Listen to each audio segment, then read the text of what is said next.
बहराईच येथे भाजपच्या महिला जनआक्रोश मोर्चा दरम्यान धक्कादायक घटना घडली। आंदोलनादरम्यान पुतळा जाळताना अचानक स्फोट झाल्याने भाजप आमदार अनुपमा जयस्वाल या होरपडल्या। सध्या त्यांच्यावर उपचार सुरू असून प्रकृती स्थिर असल्याची माहिती आहे। शनिवारी दुपारी जिल्हाधिकारी चौकात आंदोलन सुरू असताना समाजवादी पक्षाचे प्रमुख अखिलेश यादव आणि काँग्रेस नेते राहुल गांधी यांच्या प्रतिकात्मक पुतळ्याचे दहन करण्यात येत होते।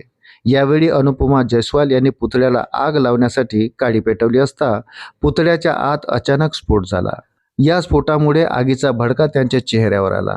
कपाळ आणि केसांना आग लागली होती, मात्र उपस्थित कार्यकर्त्यांनी तत्काळ आग विझवत त्यांना बाहेर काढले।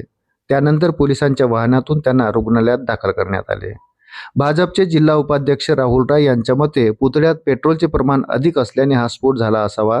दरम्यान महाराजा सुहेलदेव मेडिकल कॉलेज येथील डॉक्टरांनी दिलेल्या माहितीनुसार आमदारांना सुमारे 4.5% सुपरफिशियल बर्न झाले असून डोळ्यांना कोणतीही इजा झालेली नाही। या घटनेनंतर राजकीय वर्तुळात प्रतिक्रिया उमटत असून या प्रकरणाची सखोल चौकशी करण्याची मागणीही होत आहे। अशाच नवनवीन अपडेटसाठी व्हिडिओला लाईक आणि चॅनलला सबस्क्राईब जरूर करा। धन्यवाद।